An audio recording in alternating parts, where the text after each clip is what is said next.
नमस्कार दर्शकों, गाजीपुर टुडे के यूट्यूब चैनल पर आपका स्वागत है। आज से यानी गाजीपुर टुडे के यूट्यूब चैनल पर दिन भर की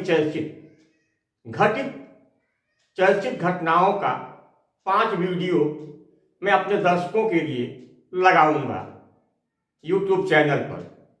और आपको आज से हमारा प्रारंभ होने वाला प्रयोग कैसा लगा कमेंट करके अवश्य बताइएगा। हाँ, आज मैं दिन 4 वीडियो को लगा रहा हूं आपको देखने के लिए। उसमें भारतीय जनता पार्टी के कभी के पितामह पुरुष लाल कृष्ण आडवाणी जी को भारत रत्न दिए जाने पर उनकी पुत्री ने क्या प्रतिक्रिया व्यक्त की है, आप उसको देखेंगे। दूसरे वीडियो में आप सपा सुप्रीमो अखिलेश यादव द्वारा बलरामपुर, गोंडा तमाम जनपदों में भूमि कब्जा किए जाने को लेकर कहा कि भाजपाई ही भूमाफिया हैं। तीसरे वीडियो में आप देखेंगे अरविंद केजरीवाल के आवास पर क्राइम ब्रांच के एसपी सम्मन तामील कराने गए थे। वहां आम आदमी पार्टी के वरिष्ठ नेता ने क्राइम ब्रांच के एसपी से जब यह सवाल किया कि किस कानून की किताब में लिखा गया है कि सम्मन आप मुख्यमंत्री अरविंद केजरीवाल को ही रिसीव कराएंगे, तो इस बात का जवाब क्राइम ब्रांच के एसपी नहीं दे पाए। चौथे वीडियो में आप देखेंगे कांग्रेस पार्टी के राष्ट्रीय अध्यक्ष मल्लिकार्जुन खड़गे जी ने क्या कहा है, आप उनके विचारों को भी सुनेंगे। हाँ, एक बार पुनः आपसे निवेदन है, यदि आपने गाजीपुर टुडे के यूट्यूब चैनल को सब्सक्राइब नहीं किया है तो आज ही सब्सक्राइब करें, बेल आइकन को दबाएं और प्रतिदिन की चर्चित 5 घटनाओं खबरों का वीडियो देखें। धन्यवाद।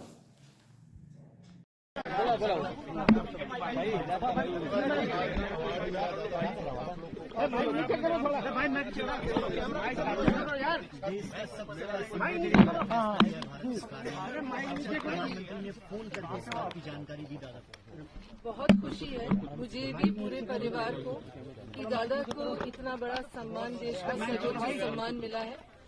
निश्चित ही आज मुझे एक व्यक्ति जिसकी याद सबसे ज्यादा आ रही है वो मेरी माँ है, और माँ का दादा के जीवन में बहुत बड़ा योगदान रहा है, निजी जीवन में भी और राजनीतिक जीवन में भी। दादा बहुत खुश हैं। मैंने जब दादा को बताया, मुझे पता लगा और मैंने दादा को बताया, तो वो बहुत ही खुश थे। और उन्होंने यही चीज बोली कि जीवन में उन्होंने अपना पूरा जीवन देश की सेवा में लगाया, इसके लिए वो बहुत खुशगुजार हैं और प्रधानमंत्री श्री नरेंद्र मोदी का धन्यवाद करते हैं और देश की जनता का, जिनसे वो असीम प्रेम करते हैं, उनका भी बहुत धन्यवाद करते हैं कि जीवन के इस पड़ाव पर उनको इतना बड़ा देश का सबसे सर्वोच्च सम्मान मिला। बहुत धन्यवाद सबका। राम मंदिर का उद्घाटन हो रहा था, वहाँ पे 32 बीघा SC ST OBC को लगभग 5 अरब रुपए का जमीन घोटाला हो गया, उनको मुआवजा तक नहीं मिला। मैं अपने पत्रकार साथी का धन्यवाद दूंगा।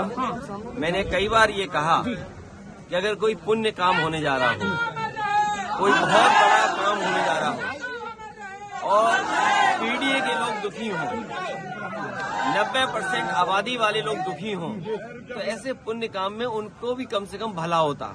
और अगर जमीन घोटाला हुआ है, वो भी अगर गोंडा है, बलरामपुर है या अयोध्या जैसी जगह पर 3271 तो सोचिए आप कल्पना करिए कि किस नाम पर, किस सरकार में इस तरह का घोटाला हो रहा है। अखिलेश जी 2024 लोग तो ये बीजेपी के लोग सबसे बड़े भूमाफिया हैं, याद रखना आप। जहाँ कहीं भी जमीन कब्जा हो रही है और आप जांच करोगे तो वहाँ बीजेपी वाले ही मिलेंगे। BJP, Bharatiya Janata party भूमाफिया party बन गई है। अगले दिन बीजेपी आप लोग गेट तो छोड़ दो। सर, आप है सीनियर मोस्ट ऑफिसर यहाँ पे, आपका नाम क्या है? Sir SP Pankaj Arora sir अंदर आ जाए। नहीं कोई नहीं, बात कर लीजिए। अंदर आ जाए। नहीं, आपको कुछ हैंड ओवर करना है? हाँ सर, हैंड ओवर करना है, बट सीसीएम साहब से मिले कुछ रिक्वेस्ट करना है सर। नहीं, ये क्या है अंदर आ ये? जाए सर। नहीं, ये किस चीज के लिए हैंड ओवर करना है? सर आप अंदर आ जाएंगे। नहीं, कोई बात नहीं, बात कर लीजिए, इसमें कोई आपत्ति नहीं है। सर, मैं आप कानूनी आप कानून के तहत कानून के तहत आ रहे हैं सर, मेरे को नहीं, मुझे ये बता दीजिए किस कानून के तहत आपको पर्सनली सीएम को हैंड ओवर, किस कानून में लिखा है कि पर्सनली सीएम को हैंड ओवर करना है? सर आप 1 मिनट अंदर आ जाएंगे सर, मैं मीडिया के सामने इंटरव्यू दे रहा नहीं, हूं। इंटरव्यू बात नहीं है। इंटरव्यू देखिए, अगर कानूनी काम कर रहे हैं तो इसमें कोई आपत्ति नहीं होनी चाहिए। बताऊंगा सर। नहीं, किस कानून मैं के सर तहत, को बता किस दूंगा, कानून के तहत आप देना चाहेंगे? सर मैं सर को बता किस दूंगा। कानून में लिखा है कि पर्सनली चीफ मिनिस्टर के हाथ में आपको ये देना है? सर आप अंदर आ जाएंगे तो नहीं नहीं, देखिए, अगर किसी कानून में नहीं लिखा है तो मतलब साफ है आपको केवल यहाँ पे नौटंकी करनी है। You have to explain, you have to explain. Sir मेरे को आपको समझाना होगा कि किस कानून के तहत आपको सीएम को पर्सनली हाथ में देना चाहिए। ईडी के समन्स ईमेल में आते हैं, कानून के समय समझा दूंगा ईडी के नहीं, ईडी के समन्स ईमेल में आते हैं, सीबीआई के मेल्स में आते हैं, हर दिन ढेरों समन्स आते हैं। हर दिन अगर इतने नोटिस आते हैं, कोई ये इंसिस्ट नहीं करता कि आपको हाथ में देना है। जो आप नहीं दे सकता सर। नहीं तो आप दीजिए ना। आप किस कानून, आप कानून की धारा बता दीजिए। आप कानून की धारा नहीं बता रहे कि आप क्यों चाहते हैं कि सीएम को आपको केवल हाथ पे देना है, सीएम के स्टाफ को नहीं देना है। ईडी के समन्स में ये कोई कानून नहीं है, सीबीआई में नहीं है, क्राइम में भी ऐसा कोई कानून नहीं है। मतलब आपको यहाँ पे केवल नौटंकी करनी है। सर मैं मीडिया के सामने बात कर रहा हूं। मुझे कानून की धारा बता दीजिए सर। आप कानून के तहत समझा दूंगा सर, मैं नहीं, समझाना नहीं है, कानून की धारा बता दीजिए जहाँ पे लिखा है कि मुझे पर्सनली सीएम के हाथ में ये थमाना है।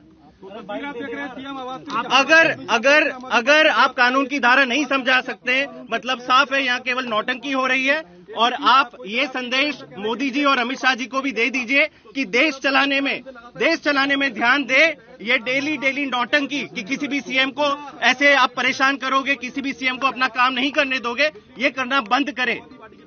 अगर आपकी मंशा है, सर मैं अपना काम जो कर रहा हूँ मैं अच्छी तरह जानता हूँ जो मैं काम कर रहा हूँ। नहीं तो आप दे दीजिए नोटिस नोटिस। को रिप्रेजेंट नहीं कर रहा, मैं दिल्ली पुलिस को रिप्रेजेंट कर रहा हूँ। बिल्कुल सही है जी सर। ना, बिल्कुल सही है। तो आप नोटिस दे दीजिए। हाँ तो मैं दे रहा हूँ सीएम के स्टाफ को दे दीजिए। सर। मैं एक बारी कुछ सर से मिलके कुछ फैक्ट्स बताना चाह रहा हूँ। नहीं, ऐसा जरूरी नहीं है। आप या तो कानूनी नोटिस को स्टंट मत बनाइए। स्टंट की बात नहीं है, स्टंट मोदी जी और अमित शाह जी बना रहे हैं। सर मैं किसी स्टंट मोदी जी और अमित शाह जी बना रहे हैं, ऐसे कोई कानून में नहीं लिखा है। अपने लीगल दायरे में रहते हुए जो काम कर रहा हूँ अपने लीगल दायरे में रहते हुए कर रहा हूँ। जो कानून में लिखा है, आप कानून की धारा नहीं बता रहे हैं। आप मन चाहे कभी भी आ जाते हैं और कहते हैं कि नहीं हम सीएम से मिलेंगे। किसी भी कानून में ऐसा नहीं लिखा है। मतलब आपका मकसद यहाँ केवल नौटंकी करना है। और अमित शाह जी और मोदी जी को बोल दीजिए कि ये नौटंकी बंद करें, देश चलाने में अपना दिमाग लगाएं, बेरोजगारी खत्म करने में दिमाग लगाएं, इन्फ्लेशन जो हो रहा है उसको खत्म करने में दिमाग लगाएं, ना कि हर दिन एक नया समन्स जारी करो, हर दिन एक नया नोटिस भेजो। अच्छा, ये जो नोटिस जारी हुआ है इस पे आप नहीं, बस नहीं, अब ये बताइए कि जो आरोप लगाए गए, जो आरोप लगाए गए, जो आरोप लगा रही है मोदी जी के जमाने में कोई अच्छा बात करता है उसको सीधा एफआईआर होती है। कोई कांग्रेस पार्टी के लोग अच्छी बात करते हैं, अन्याय के विरुद्ध लड़ते हैं तो रोज एफआईआर होता है। और उसके अलावा अब आजकल ईडी, इनकम टैक्स, ये सब तैयार है। पहले कोई सुना इसका ऐसा। ये इसलिए कि देश के लोगों को डरा कर, अपोजिशन को डरा कर अंदर डाल के ये हुकूमत करना चाहते हैं। अब तक 411 एमएलए को इन्होंने 10 साल में या तो खरीदा या डरा के अंदर लिया। 411 लोग, एमपीज, राज्यसभा मेंबर्स, वो जो अगर अपोजिशन पार्टी में है तो वो कलंकित हो जाते हैं। अगर उनके पास कोई बिजनेस है, कोई धंधा है, तो उसको बंद कैसा करवाना और बंद करके उसको तबाह और तंग कैसा करना, वो करके उस एमपी को, एमएलए को वो अपने साथ लेते हैं, लेकर अपनी हुकूमत बनाते। ऐसा ही पहले उन्होंने हुकूमत बनाया, मध्य प्रदेश में बनाया, मणिपुर में बनाया, उत्तराखंड में बनाया, कर्नाटक में बनाया, हर जगह बनाया। और बनाकर ये कहते हैं बीजेपी उसूलों की पार्टी है। भाई क्या उसूल है आपके? शाह के पास, मोदी के पास एक बहुत बड़ा वॉशिंग मशीन है, बहुत बड़ा वॉशिंग मशीन। वो क्या करते हैं, इन कलंकित लोग बोलते ना, इनको एडमिट कर लेते हैं और शाह के वॉशिंग मशीन में डालते ही वो पूरा क्लीन हो जाते हैं, पूरा स्वच्छ हो जाते हैं। ये उसूल है।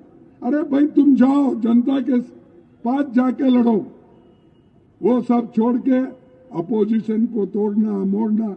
अब देखिए झारखंड का क्या हुआ, हमारे लोगों को तोड़ने की कोशिश की, लेकिन कभी वहां के जो ट्राइबल एमएलए थे, कांग्रेस के एमएलए थे, आरजेडी के एमएलए थे, वो टूटे नहीं, डट के रहे।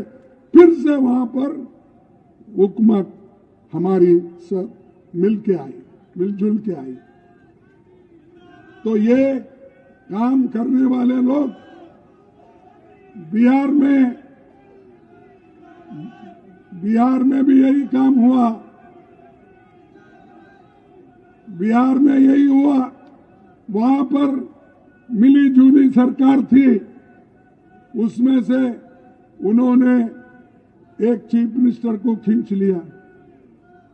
ये खींचने के बाद उन्होंने बहुत समाजवादी इसके बारे में उसके बारे में बहुत बात करते थे। वो एकदम क्या हो गया, वो पलटू राम हो गए, पलटू कुमार हो गए। पलटू कुमार जाते ही फिर वो बीजेपी बोलने लगे और एक सरकार हमारी यहाँ आई। अरे कितने सरकार तुम्हारे आई? ऐसा हो रहा है, अगर किसी को पूछे बीजेपी के उसूल क्या है बोले तो बीजेपी बोलेगी हम पानी हैं, पानी में जो रंग मिलाएंगे वो रंग हो जाएगा। पानी तेरा कैसा रंग है तो वो कहेंगे जो मिलाएंगे वो हो जाएगा। दूसरों के साथ ठीक रहते हो, ये कहते हो, वही नीतीश जी को गालियां दिए, वही फिर अब नीतीश जी को गले लगा ले।